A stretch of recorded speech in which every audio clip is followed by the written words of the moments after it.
জনাব আনিস আলমগীর, আপনাকে স্বাগত জানাচ্ছি। জনাব আনিস ধন্যবাদ আলমগীর, আপনাকে। হ্যাঁ জনাব আনিস আলমগীর, আমরা কয়েকটা বিষয় নিয়ে কথা বলতে চাই। এই বিষয়গুলো এই মুহূর্তে বেশ আলোচিত হচ্ছে। প্রথমে একটা ছোট বিষয়, সেটা হলো যে টকশোর জগতে মোটামুটি পরিচিত মুখ এবং অধ্যাপক ডক্টর নাজমুল হাসান কলিমুল্লাহ, উনি আবার লেফটেন্যান্ট কর্নেল বটে। তো ওনাকে আজকে গ্রেপ্তার করা হয়েছে। উনি একসময় বেগম রোকেয়া বিশ্ববিদ্যালয়ের ভাইস চ্যান্সেলর ছিলেন। ওই সময়ের ওনার কিছু দুর্নীতির ব্যাপারে দুদক গত জুন মাসে ওনার বিরুদ্ধে একটা মামলা করে, সেই মামলায় ওনাকে গ্রেপ্তার করা হয়েছে। কিন্তু ইন্টারেস্টিং বিষয় হলো, অনেকের মুখে আমি শুনছি যে ওনাকে গ্রেপ্তারের কারণ হলো উনি সরকার বিরোধী কথাবার্তা বলেন, এই জন্য ওনাকে গ্রেপ্তার করা হয়েছে। তো হতে পারে, আসলে কি কারণে কি হয়, আমরা দুদকের নানা রকম ব্যবহার এর আগে দেখেছি। আপনার কাছে এই জিনিসটা ছোট করে যদি বলেন, এই জিনিসটা নিয়ে আপনার মানে সার্বিক মূল্যায়নটা কি? না, আপনি নিশ্চয়ই সকাল থেকে খেয়াল করেছেন, বহু লোক ফেসবুকে আমাকে ট্যাগ করছে, কমেন্ট করছে, যে মাসুদ কামাল, এরপর কে, আনিস আলমগীর, মাসুদ কামাল, অমুক অমুক, পান্না, এরকম অনেকগুলো, আমার অন্তত 10টা লোক আমাকে ট্যাগ করছে। সো আমি সকাল থেকে আসলে খুবই বিব্রত। অনেকে নিউজটা পাঠাচ্ছে আমাকে। ঠিক এখন যে আপনার সাথে কথা বলছি, এখনো একজনে, চিটং থেকে একজনে বলছে, ভাই আপনার জন্য চিন্তিত, একটু সাবধানে থাকেন। আপনার সাথে যখন কথা বলছি তখন তার হোয়াটসঅ্যাপ মেসেজ। তো এইটাই সারাদিন চলতেছিল আমার সঙ্গে, যে আহ, কাল রাতে এবং দিনে। এইটা এই জন্য হচ্ছে যে আহ, মানে আমি কি বলবো, ডক্টর ইউনূস আমাদেরকে কথা বলার স্বাধীনতা দিয়েছেন, এটাতে আমি মিথ্যা কথা বলবো না, যে এই স্বাধীনতা আছে। কিন্তু বাস্তবতা হচ্ছে যে আমাদের মধ্যে এটা ভয় ঢুকিয়ে দিয়েছে মব। উনি আমাকে স্বাধীনতা দিয়েছেন, আবার মব লাগিয়ে দিয়েছেন। আমি কিভাবে বলবো, এই জন্য যে কারণ এগুলোতে তুমি শায়েস্তা করছেন না। ইভেন আমি আশ্চর্য হচ্ছি, উনাকেও গালাগালি করে যারা লিখছে, একজন আমি নিউ ইয়র্ক থেকে, উনাকে গালাগালি করছে, আবার আমাকে বলতেছে আনিস আলমগীর কিভাবে বেঁচে আছে কিভাবে, এটাতে বিস্মিত হচ্ছে।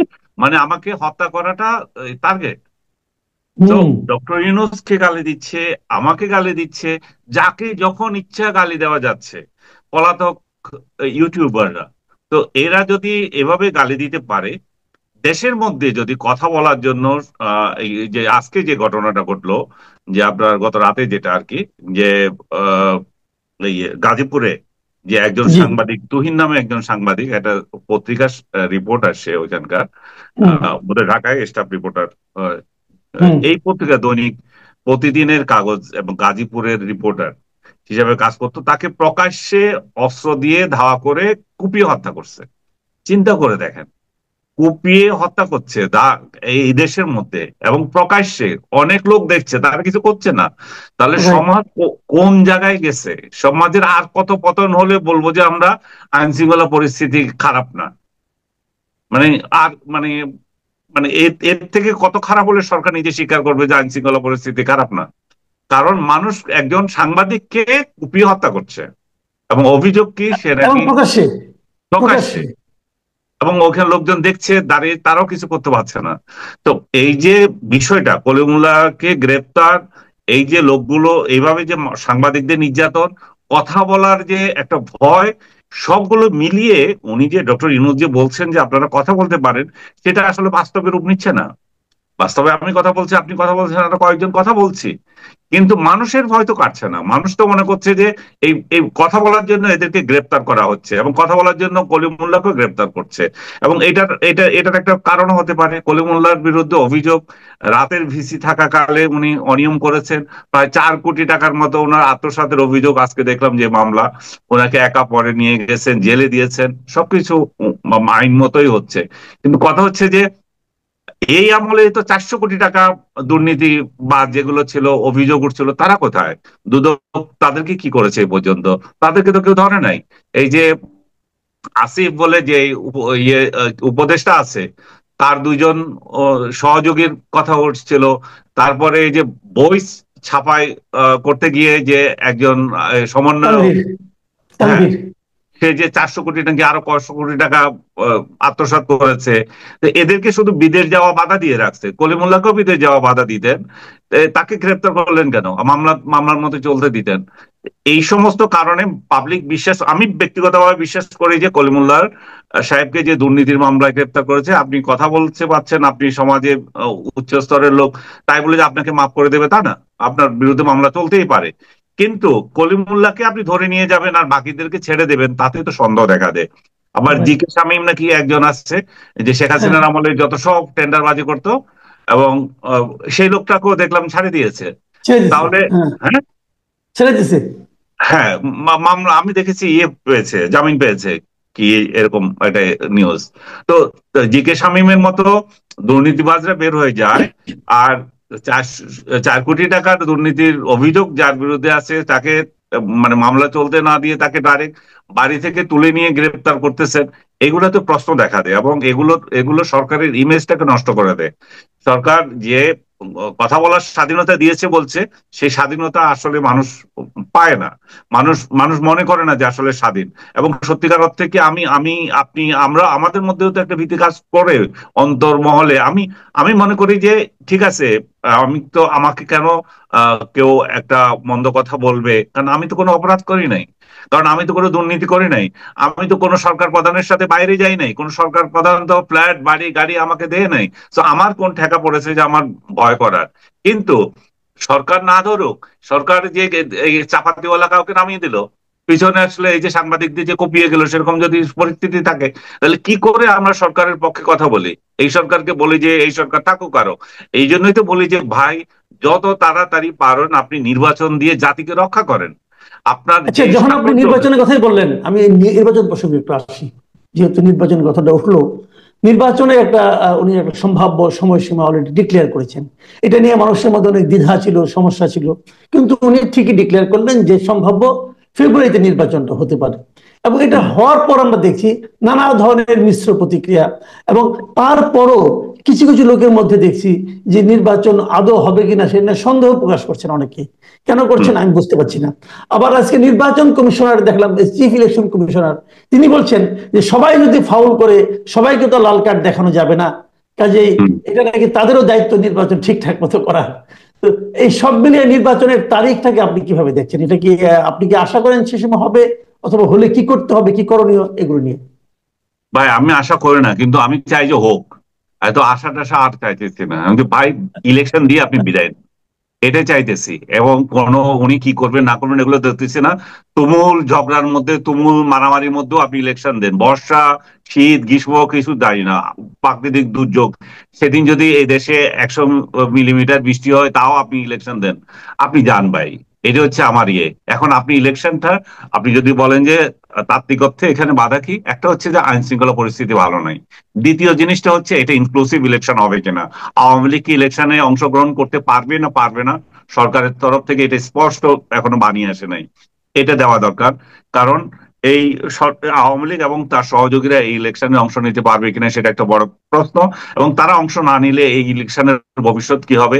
এই নির্বাচন আরেক 18, 14, আহ বিশেষ করে 14 এবং 28, 24-এর মতো আরেকটা পার্সিক্যাল ইলেকশন হয় কিনা, বা একতরফা ইলেকশন হয় কিনা। পার্সিক্যাল ইলেকশন তো 18-তে হয়েছে, বাকি দুটো একতরফা ইলেকশন, এগুলো পার্সিক্যাল, তো সেরকম হয় কিনা মানুষের আশঙ্কা যাবে না। এবং আমরা যে একটা যে আন্দোলন যেটা করেছি, 2024-এর যে আন্দোলন, সেটা কি জন্য হয়েছিল? নির্বাচনের জন্য। সেই নির্বাচন কেমন? সবার অংশগ্রহণপূর্ণ একটা নির্বাচন। সবার অংশগ্রহণপূর্ণ হয়নি বলেই তো আমাদের আপত্তি। তো সেই জায়গায় যদি সবার অংশগ্রহণ ছাড়া আরেকটা নির্বাচন হয়, আওয়ামী লীগ এবং তার সহযোগী যারা ছিল তারা ইলেকশনে যেতে পারবে না, শুধুমাত্র বিএনপি, জামাত এবং এনসিপি, যার এখনো নিবন্ধন হয় নাই, তারাই ইলেকশন করবে, তাহলে মানুষের মধ্যে এটার স্বতঃস্ফূর্ততা কতটুকু থাকবে সেটা নিয়ে প্রশ্ন দেখা দেয়। এবং এটা লেজিটিমেসি নিয়ে পরবর্তী সরকারও এটা ভুগবে। আচ্ছা, একটা বিষয়, যে আপনি জানেন যে যেদিন নির্বাচনের ঘোষণা ডক্টর ইউনূস দিলেন, সেই একই দিন তার কিছুক্ষণ আগে, কয়েক ঘন্টা আগে, উনি জুলাই ঘোষণাপত্র পাঠ করেছেন। তারপর পলিটিক্যাল পার্টির লিডারদের পাশে নিয়ে উনি, বেশ কিছু দর্শকও ছিল, লোকজনও ছিল, করেছেন।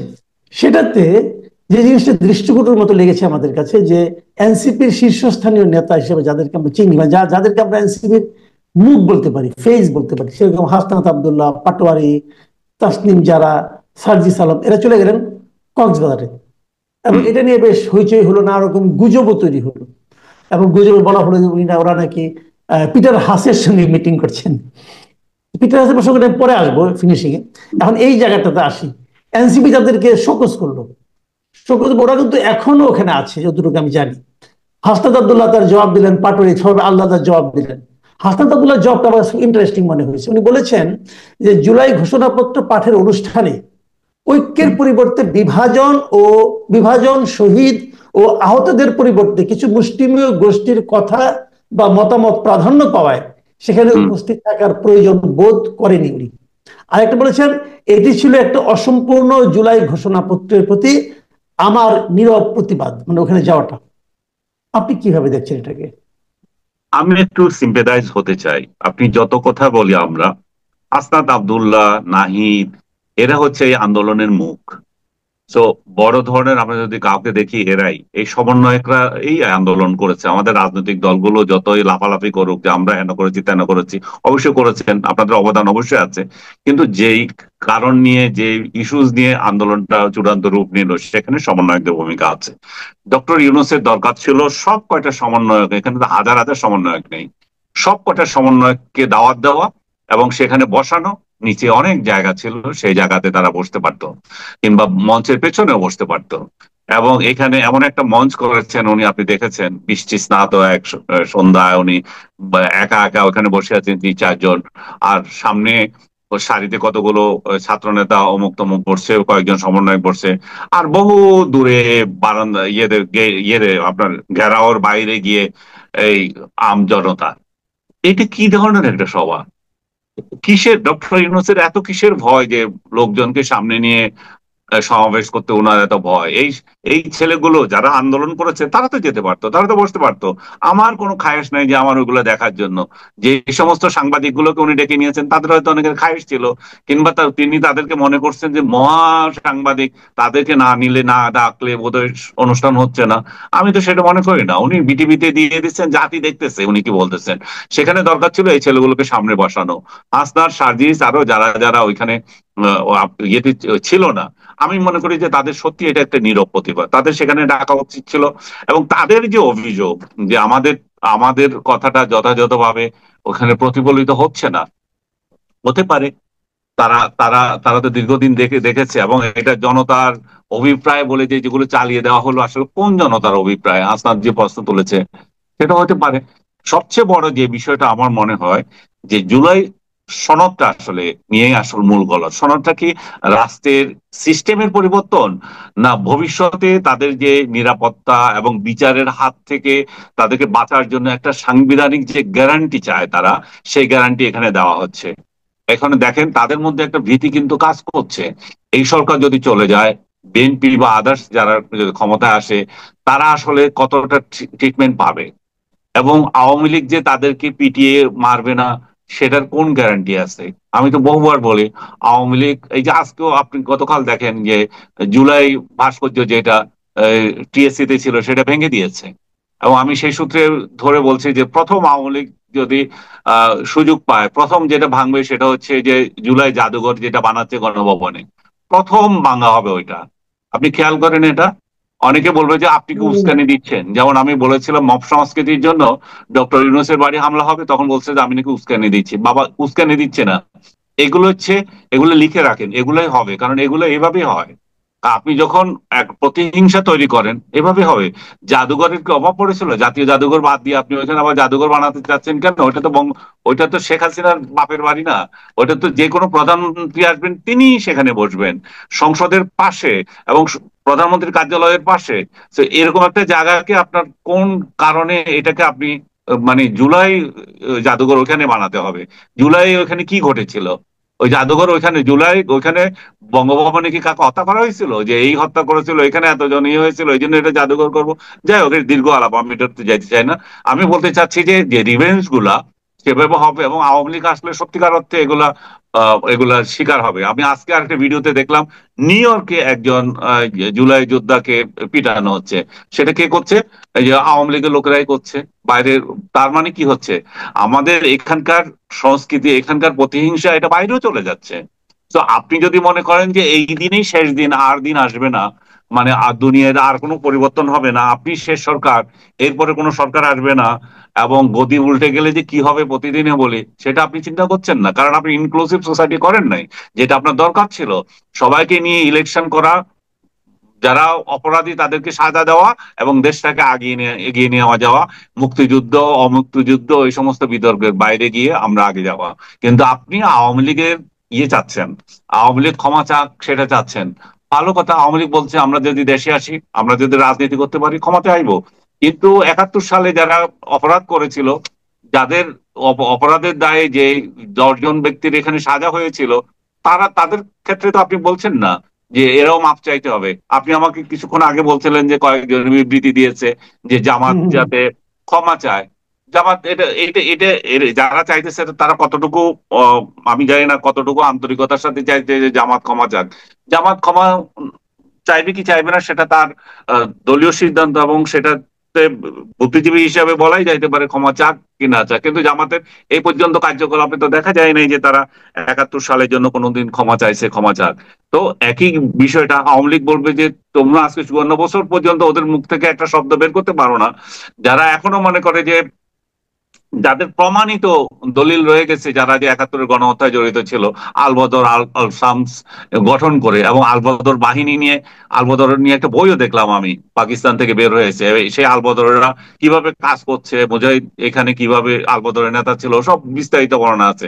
তো ইতিহাসে যেগুলো লিপিবদ্ধ হয়ে গেছে, সেটাকে আপনারা কিছু বলছেন না। জামাতের লোকজন এখন আপনি বোধহয় জামাতের পাইছেন না। আরে ভাই, তোমার নিয়ে আমার কিছু নাই। তুমি যদি রাজনীতি করতে চাও, আমার যদি ভোট চাও জীবনে, তুমি ক্ষমা না চাও পর্যন্ত আমি ভোট দেবো না।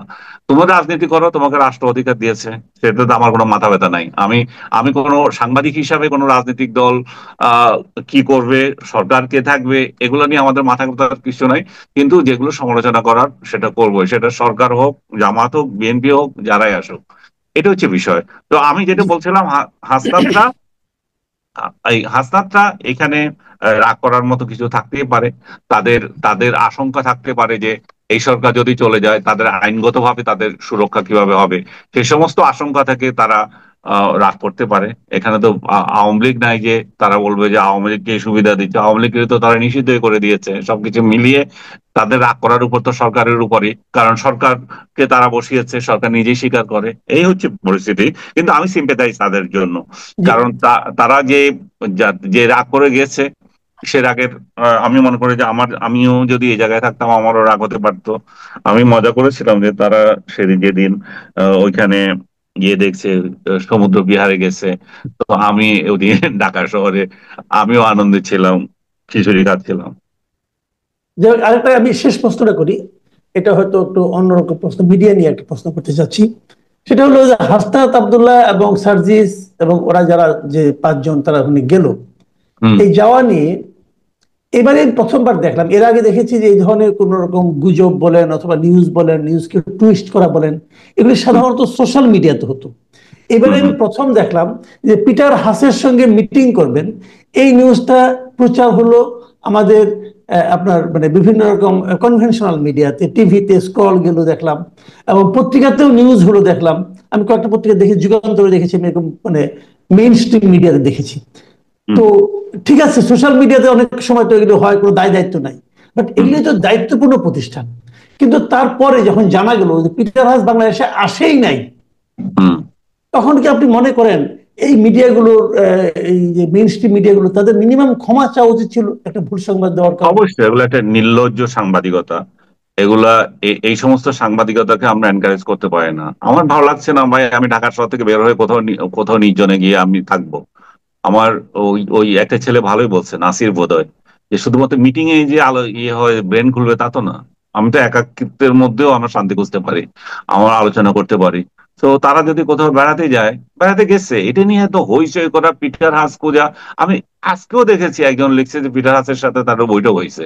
এই একটা সাংবাদিক, এত নির্লজ্জ, এগুলো কিসের উপর সাংবাদিকতা করে আমি জানি না। এগুলো ওই যে বাইরে ইউটিউবার, গুজব বা ইউটিউবারদের মতো এগুলো বানায়। তো এদের এদের এদের এদের এই নির্লজ্জতার জন্য এদের সাজা, সাজা আমি বলবো না, এদের ক্ষমা চাওয়া উচিত এই ছেলেগুলোর কাছে। আমার ব্যক্তিগত অধিকার, আমি কোথায় যাব না যাব। আমি যদি পিটার হাসের সাথে বৈঠক করে থাকি তো দেখো তাহলে সেই বৈঠক। তুমি মিথ্যা খবর প্রচার করবে কেন? আর ওরা জি ওরা তো বলেছে যে আমরা করছি না, তাহলে ওরা আমাদের সাথে কেউ নাই, তারপরে এই ধরনের খবর প্রচার করা তো একটু ক্ষমা চাওয়া উচিত, আপনি যেটা বলছিলেন। জি, অনেক ধন্যবাদ, অনেক ধন্যবাদ জনাব আনিস আলমগীর। প্রিয় দর্শক, আপনারা শুনলেন যে চলমান বিভিন্ন ঘটনা নিয়ে আনিস আলমগীরের বিশ্লেষণ। আপনাদের কেমন লাগলো জানাবেন। সবাই ভালো থাকবেন। আল্লাহ হাফেজ।